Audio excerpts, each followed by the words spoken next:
The 515th fugitive added to the FBI's most wanted list on September 25, 2017, was an unassuming light-skinned Hispanic male by the name of Santiago Villalba Maderos. Standing 5'10" and weighing all of 140 pounds, Maderos was a member of the highly violent Side Lokotes Sureno gang out of Tacoma, Washington. In the month of February 2010, Maderos would take part in 3 homicides, claiming those lives of 3 innocent individuals who Maderos and others mistook for rival gang members. After these murders occurred, Maderos would flee to Mexico and be on the run for the better part of a decade. It is believed that Santiago Mederos, along with others, took part in a planned retaliation of the shooting that injured one of their fellow gang members. Today, the FBI is adding Maderos to its 10 most wanted fugitives list. In addition, we are now offering a reward of up to $100,000 for information leading directly to the arrest of Maderos. Our hope is that this announcement makes more people aware of our search for Maderos and that it brings someone forward with information about his whereabouts. Whether Maderos is in Mexico or still here in Washington or anywhere else in the world, the FBI is committed to finding him and ensuring he faces justice for the innocent lives he took in 2010. If you're watching or hearing this, I ask you to remember that the victims who lost their lives in 2010 were simply in the wrong place at the wrong time. Despite having no connection to street gangs, they were senselessly targeted by Maderos. For them and for their families, we ask that you call 1-800-CALL-FBI or go online to tips.fbi.gov. Learned an FBI 10 Most Wanted fugitive is back in Washington tonight. Santiago Maderos was tracked down in Mexico. He's accused of shooting and killing Camille Love in Tacoma 10 years ago. Investigators say Cammie and her brother Josh were randomly targeted because their red car was the color of a rival gang. I spoke about 2 hours ago with the mother of Camille Love. She is planning to be in court when Maderos is home. One of the FBI's 10 Most Wanted fugitives faced a judge today in Tacoma accused of murder. Good evening again. I'm Simney Kim. And I'm Dave Wagner. Thank you for being with us. Santiago Maderos was on the run for a decade, accused of killing 20-year-old Camille Love and severely wounding her brother Josh. Today, the Love family was in the courtroom. For the first time in 10 years, Santiago Maderos was back at the scene of his alleged crimes in Tacoma to face murder and attempted murder charges. I will reserve bail.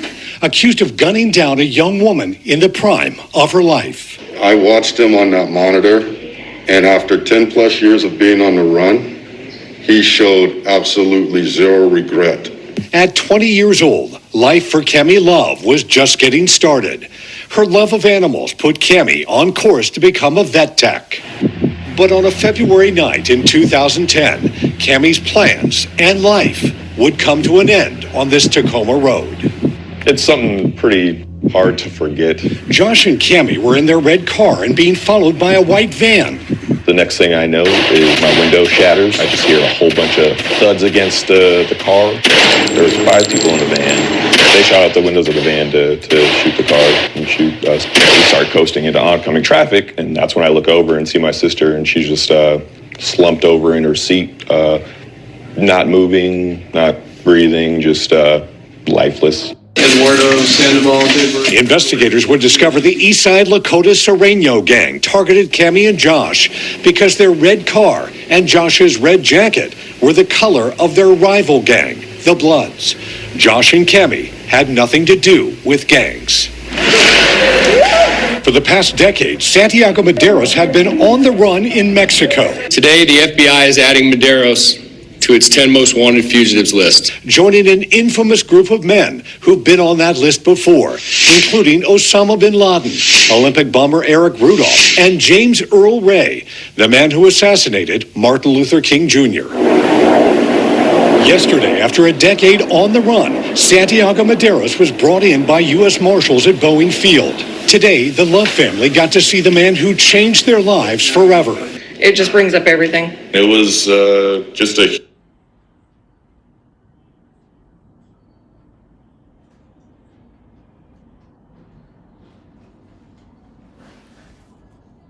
Huge sigh of relief. It was almost a little bit of happiness in there seeing his face for the first time. I didn't expect the prosecutors to set such a high bail, but they set $10 million for each one of his cases. Mother, brother, and father vow to be in the courtroom to make sure justice is served. But the pain will never end. There's never closure when it comes to this. I hope he never gets out.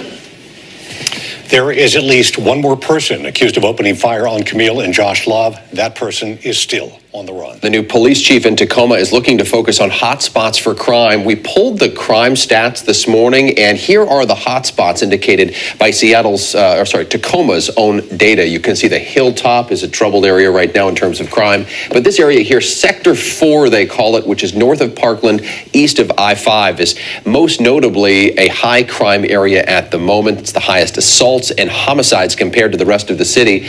If there's any good news, it's that the clearance rate, according to TPD, is 95%, which means homicides are solved 95% of the time. Compare that to the national average, which is just 61%. Okay, so your name is Santiago Mederos, is that correct? Mr. Mederos, do you read and write the English language? I've only seen pictures of him more on video. That's all we've ever seen, because he took off to Mexico right away. I won't lie, it's frustrating to see him. I don't think he's taking accountability for it at all. Like, taking accountability is standing up, coming, finding somebody like, hey, I did this thing that was wrong. Maybe I feel like he's taking some sort of accountability for it, to at least look me in the eye after you went and did that.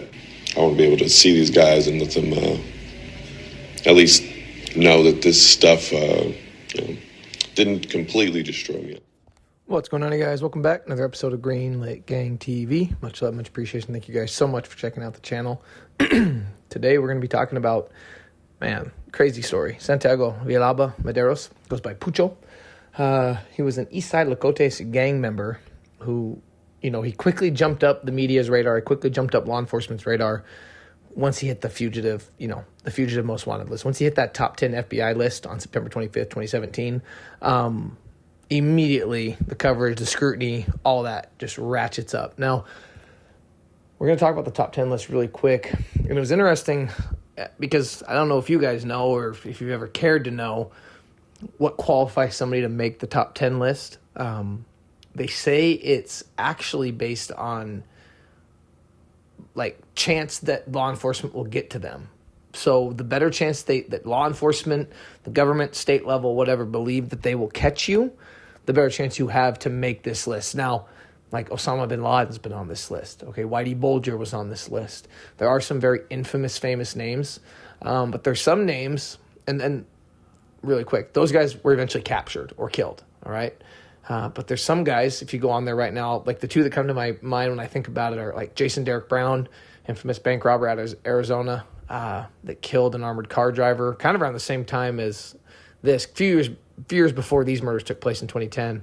And then there was Robert Fisher, and he basically wiped out his entire family and burnt the house down and fled. They have never been seen to this day. They're still believed to be alive. And I believe Jason Derek Brown was just taken off the FBI's most wanted list here not that long ago. So kind of interesting, the criteria that you have to meet for that. But when he got on that list, things ratcheted up. So he gets put on that top 10 list, the reward for up to $100,000. But real quick, we're just going to talk about a little bit of a background on him, then we're going to get into the murders and what group he's involved in. Now, the Eastside Lokotes gangs, they're a Sureno gang set out of Tacoma, Washington. Now, a lot of people, when you think of, Western Washington or Seattle and all that, don't get me wrong, Seattle has its gangs, Seattle's very active, but Tacoma is very active. I would say the most notorious neighborhood and gang that's associated with Tacoma would be the Hilltop Crips, which is an African-American gang. That Hilltop neighborhood. It's very infamous. There's a ton of good content out there on the Hilltop Crips and their rivals and stuff like that. That's a 253 area code. Thought about doing a story on them, but this one stood out because of the brutality of the crimes. The fact that the people that were killed were random victims. They were not rival gang members. And then the fact that Santiago Villalba Maderos managed to go on the run for a decade. That usually doesn't happen. He was young. He was very, very young when these crimes were committed. He was like 19 years old. So anyway, yeah. Santiago Velabo Maderos was born on June 5th, 1991, and is an alleged murderer and gang member from the state of Washington. He was 18 years old when he allegedly killed and wounded multiple people on different occasions in Washington in 2010. He is a member of the Eastside Lokotes Surenos gang, a violent gang based in Washington. Mederos, who was described as Hispanic, he's 5'10" and all of 140 pounds, with black hair and brown eyes. He has a tattoo of the letter S on his left shoulder and a tattoo of the letter E on his right shoulder. Kind of, speaks for itself. And he speaks fluent English and Spanish. So that's another thing I want to point out with like the FBI top 10 or just most wanted in general. When you have Hispanic Americans and gang members are committing crimes, immediately they always have that benefit of if they do something in the States, if they've got deep ties to Mexico, boom, they're gone. They're going to bolt.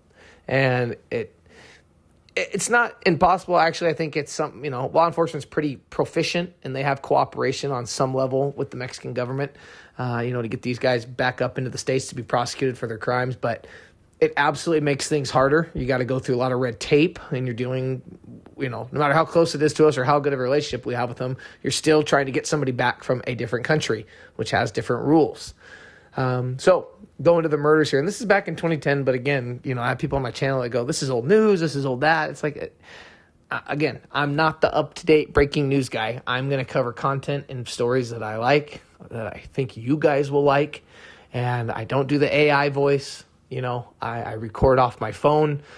I'm a pretty cut and dry. I'm going to give it to you just straight up. I'm going to give you the facts. I'm going to give you the case. I'm not going to do a whole lot of fanciness with it. I'm going to present it to you. And, you're going to hear me, you're going to hear me cough. You're going to hear me clear my throat. If I'm at work doing this in the back office with the door closed, man, I'm doing recording sometimes and I'm shushing people. Okay. I'm just making content, guys. I don't got a professional studio. I've recorded sitting in a car on a lunch break. Like I said, I've recorded in the back office with the door shut, phone turned down, volume on the Mac turned down, man. So, for those of you that like it and enjoy it, I really appreciate the support. For those of you that don't, I get it. I'm not the most, pristine delivery. It's just going to be, this is what it is. These are the cases. These are the stories. And, I hope you enjoy it. February 7th, 2010, Maderos and 6 other gang members from the Eastside Lokotes Surenos were out driving a stolen van through Tacoma, Washington in search for rival gang members. They were after the gang because there was a retaliation for a shooting that had occurred 2 days earlier in which an ELS member was badly wounded. And something you got to remember with these. Yes, they are a Sureno set, but they will beef with other Sureno sets. One of the ones that they tend to beef with, the Playboy 13 Surenos. Now, the Playboy 13 Surenos, they will beef with a lot of Sureno sets. All the research I've done on them, like I said, when you have a gang that big, when you have a faction, the Sureno gang, that is so big, they're not just going to all go along to get along. Now, these guys are on the West Coast. Now, if they were to get locked up together, and you guys can critique me if I'm wrong, but I believe if they were to get locked up in like a state prison together, okay, I believe then they're going to ride together. I think then the local beef, the local neighborhood beef, like I think if a Playboy for Sureno 13 got locked up with an Eastside Lokotes 13 and they were in state prison together in Washington, Oregon, California, I think then they would click up. I think then they would be cool and they would be going after their bigger rivals, Norteños and stuff of that nature. Again, if I'm wrong, feel free to correct me. And one thing about this case, there was a ton of fallout from it. Okay, and we're going to get to that too. There was a lot of layers in this case and a lot of things that happened. So February 7th, 2010, Maderos and 6 other gang members. Some of those other gang members that took part in this murder: Juan Ortiz, Moises Laranaga, Ruben Rios, Abel E. Gonzalez. These are all fellow Eastside Lokotes gang members that get wrapped up in this conspiracy and future murders. So they go out, they're cruising around, they steal a van. So they're loaded down, 6 of them, okay? 7 total, Maderos with 6 other gang members. They come across Camille Love and Josh Love, brother and sister. Camille was driving while Josh was sat in the passenger seat of the vehicle, and they had just left a family dinner and were driving to a friend's house. The siblings were stopped at a traffic light and were inside a red car. All right.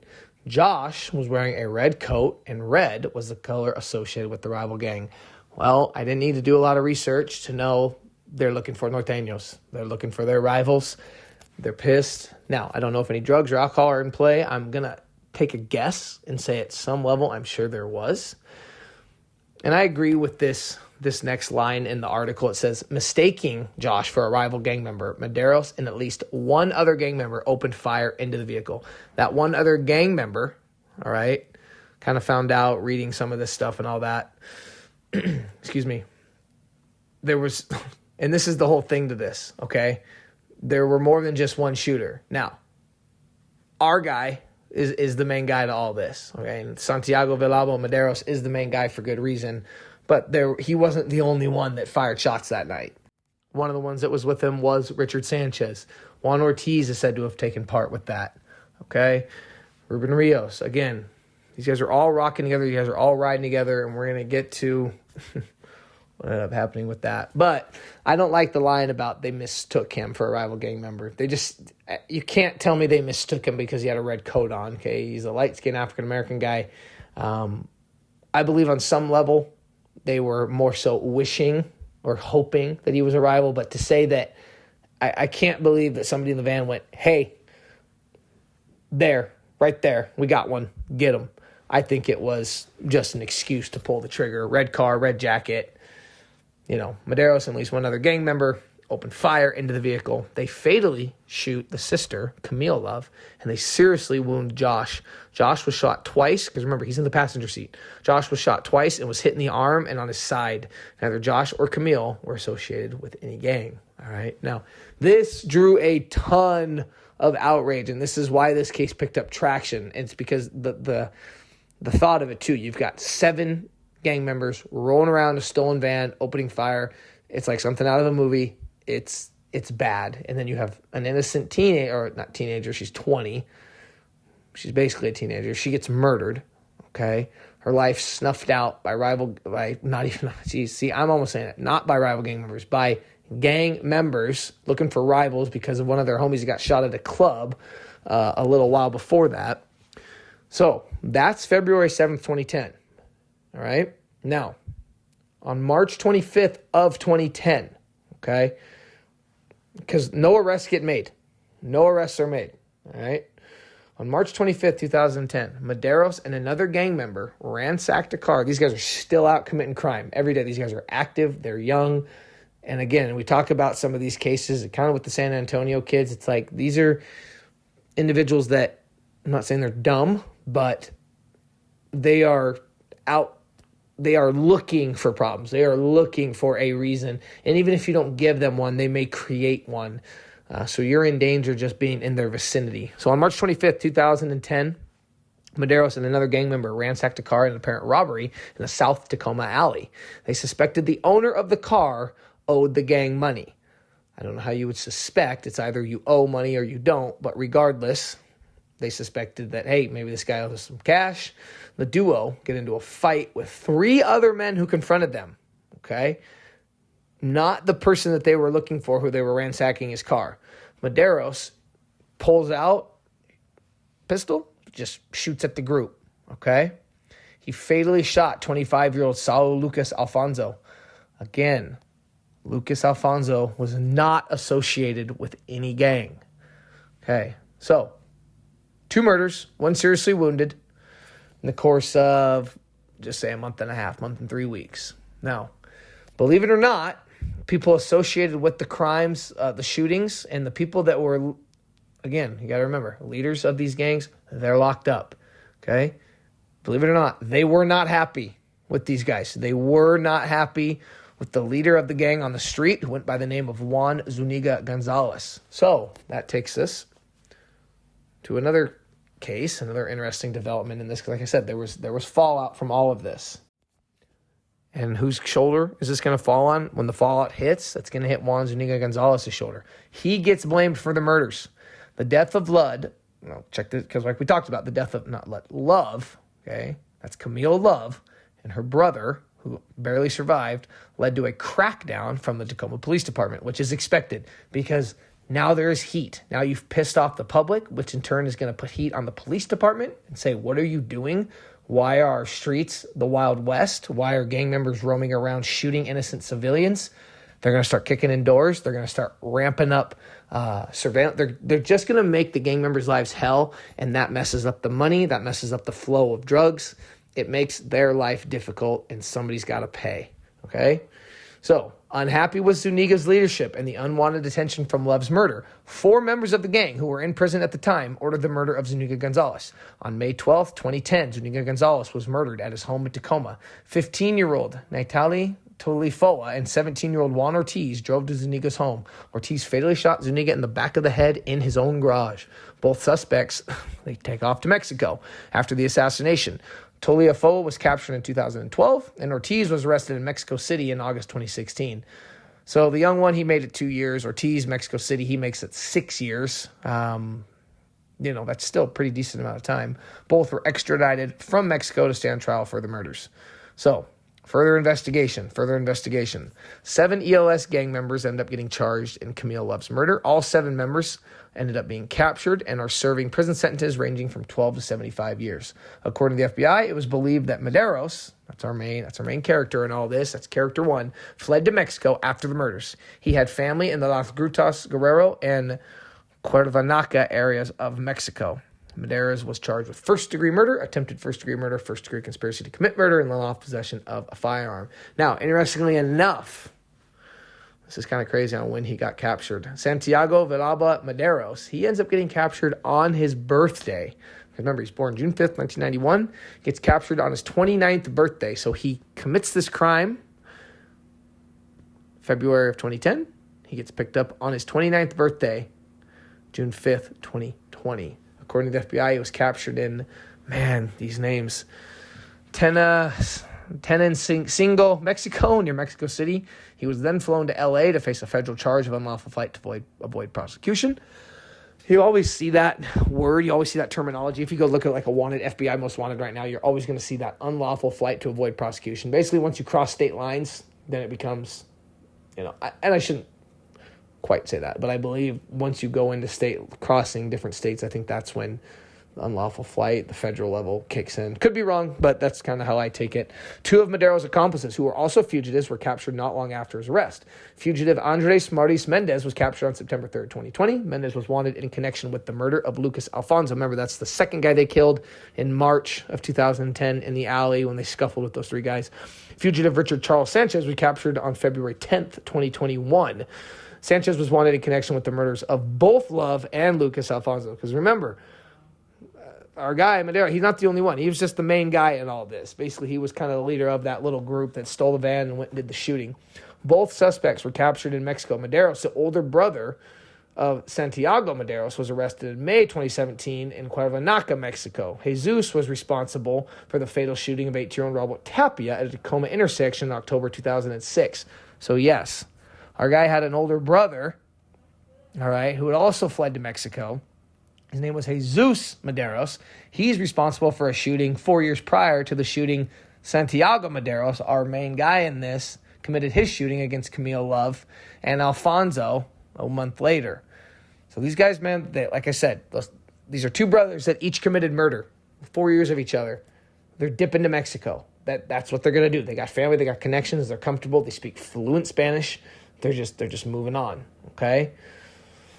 It's nuts, too. I mean, you have two kids, 2 gang members. It's kind of sad, too, for their family as well, because I'm assuming their whole family isn't just gang members. They have a mom, they have grandparents, they have a dad, they have people that love them. So, yeah. And that's interesting. So, Santiago Villalba Maderos, again, the main guy, Camille Love, murder. All right, and Lucas Alfonso, or Saul Lucas Alfonso murderer, his brother was on the run for 12 years in Mexico. His murder took place in 2006. He took off. That's crazy. And he'd killed an 18-year-old at the Tacoma intersection in October of 2006. That's nuts. The FBI hoped the arrest of Santiago's brother would help in finding him. A reward of $100,000 would offer by the FBI information. And they end up getting him. So that's crazy. They ended up getting both brothers within a decent amount of time of each other. Maderos ends up pleading guilty, okay? And he ended up pleading guilty on October 11th, 2021. And then we go to his sentencing, okay? So his sentencing took place basically a year later, almost to the day. We're going to read from that article. So, the final man to be sentenced in a 2010 gang shooting that killed 20-year-old Camille Love in Tacoma and injured her brother was ordered to spend 30 years in prison. Now, that's interesting, okay? The time he got on this was, again, this is October 14th, 2022. Santiago Mederos, 31, pled guilty last year in Pierce County Superior Court to first-degree murder in Love's killing. Since the shooting, 6 other men, all said to be members of the same gang like we talked about, they all got sentenced in ranges from 12 to 35 years. His own brother got picked up after his murder. He committed in 2006 of the 18-year-old. He spent 12 years in Mexico. He gets picked up. So he's kind of the final piece in all of this. I mean, his brother's not part of the piece, but still, it kind of puts a bow on things. Prosecutors going on to talk about how the murder on February 7, 2010 was meant to target members of a rival gang. It would have been a revenge shooting that was carried out by that gang 2 days earlier outside an Eastside nightclub. This is all like Eastside of Tacoma. All right, these are rough areas, guys. Look it up. There's a good channel, Swamp Stories. God, I hope I didn't get that name wrong. Swamp Stories. He covers Seattle gangs, Tacoma gangs, Hilltop Crips. I think he covers Hispanic gangs, but check that out. From a stolen van, Maderos and Saul Mex fired at least 12 gunshots at Camille and Josh Loves as they drove on Portland Avenue in a red car while Josh wore a red jacket. The color red was associated with a Kiss rival gang. It's the Norteños. I get annoyed sometimes. They don't want to name the gangs. It's just, they're Norteños. It's like, God, you don't have to. Anyway, Camille Love died in that barrage of gunfire. Her brother was injured but lived, and he attended the sentencing hearing. He said, and I put that video up of him talking. He's the one with the dreads. He said it was the first time Maderos had ever looked him in the eye. Speaking before the sentence was handed down by Judge Brian Shishoff, Love said that whatever amount of time Maderos received, at least it would be over and done for the defendant. Love said the effects of the shooting are with him always. Quote, I live with this every day. I don't get a break. I get small moments of peace when I'm around my kids or I'm doing things I'm passionate about, like cooking at my job, but I wake up in pain. I go to sleep in pain. I live my life daily in pain. The maximum penalty, and this is interesting about his sentence, Maderos could have received his life in prison. According to court filings, Maderos' defense attorneys requested that he be sentenced to 20 years. Prosecutors went for the high end of the standard sentencing range at 35 years, arguing it would be unjust to give Maderos a more lenient sentence when the other men directly involved in the shooting got 35 years. Arguing for that sentence during the hearing, Deputy Prosecutor Greg Greer described both the detailed planning that went into the shooting and the ultimately callous way it was carried out. He said the day before, gang members met at a leader's home to discuss the plan, and on the day of the shooting, there was another meeting to dole out assignments. Some men would be lookouts for cops and potential targets, others would be doing the shooting, and one man would drive the shooters away.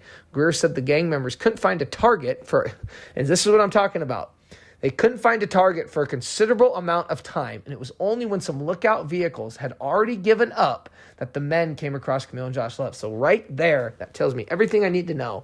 That says they do not care. It's just a red jacket, a red car, dump on them. They knew they weren't rivals. That's why I didn't like that line in the first article I read about mistaken identity. There was no mistaken identity. They knew what they were doing. He went on, the prosecutor, I totally agree with this. I totally, and I don't like to usually throw my opinion too much in there, but I totally agree with this. Quote, she had a red vehicle and Josh was the passenger and he had a red jacket on, Greer said. And the van came up or saw them, decided, okay, that looks like a gang member. They wear red. That could be maybe, maybe not. They didn't care. And I 100% agree with that statement. According to previously reported by the News Tribune, Tacoma Police Department initially suspected the fatal shooting was a road rage incident. It wasn't until suspects began being charged and arrested in September of 2010 that the gunman's motives were publicized. By the time arrests were made, Maderos had fled to Mexico. For a decade, Maderos, and this is interesting, this is about his life in Mexico, Maderos worked a variety of jobs, had romantic relationships, and lived a free life, according to a court filing made by the state. Aware the FBI was looking for him, he was added to the Bureau's 10 Most Wanted in 2017. Maderos had infrequent contact with his family, so he was smart about that. He knew what he had to do to stay on the run for that. 10 years is a long time, man. 10 years is no joke. That's a decade on the run. The FBI Seattle field office said Friday that its agents continued to investigate the case for years. A federal arrest warrant was issued for Maderos in 2016. In June 2020, the defendant was arrested in Mexico, about 62 miles southwest of Mexico City. Outside of the courtroom, Josh Love said he was disappointed with Maderos' sentence. He literally got away with murder. He got away with attempting to murder me. The only comfort I can take is just that, it's all finally over and he's going to be away for a good chunk of time. He actually apologized. So Maderos does apologize to Love's family during the hearing, saying that he wasn't in the right state of mind. He said he was going through a lot at the time, but he said it wasn't an excuse, and he knew his time in prison wouldn't bring back Camille Love. He said he would use his time incarcerated to try to better himself and prepare for the future. He asked forgiveness of the victim's family. Josh Love said he thought the apology was sincere in some sense, but he didn't think it represented the man's true character. The pain of this shooting, both physical and mental, appears to have never left Love. He said it's been a goal of his to leave Tacoma ever since he was shot, and at the beginning of this year, he moved to Whidbey Island and took a job as a sous chef at a fusion restaurant in Coopville. His employer and a cousin attended the hearing with him Friday. Love said he loves Tacoma, but it breaks his heart to see so many shootings in the city. He said he feels he hears about another one every time he turns on the news. And, man, sad, crazy. My takeaway from this, just a complete waste. Reading that almost not makes you mad, but I knew when I read the whole mistaken identity, it was BS. And then right when you see how that went down with the lookouts and the communication, they'd given up. They were frustrated and they're mad because their friend got shot a couple days prior at an Eastside Tacoma club. And they just see a guy in a red hat and a girl driving a red car. There was no mistaken identity. Two brothers, Santiago Mederos and his brother, who had committed a murder 4 years prior in 2006 in Tacoma. They wreaked havoc on Tacoma. Side Lokotes, Sureno's gang members, man. But they put a name, and I get annoyed with the media why they don't use gangs in their articles, but then at the same time, it's like when you Google Side Lokotes Surenos, it's all about this stuff. It is all about this stuff and the fallout. I thought it was really interesting about the gang leader getting killed, that they were so pissed at him. They were so pissed at Juan Zuniga Gonzalez that killed him in his own garage. And a lot of these guys fled and got away for a while. Ortiz fled. He was the one that committed the murder with the 15-year-old Toliafola. He ended up running for a couple years. Juan Ortiz, he drove. He didn't get caught for 6 years. So just all around crazy. But really, guys, I really, really appreciate all the love. I hope you guys are having a good start to the year. Hang in there. Take one day at a time. Stay sober. Stay solid. And you already know what it is. Until next time, peace.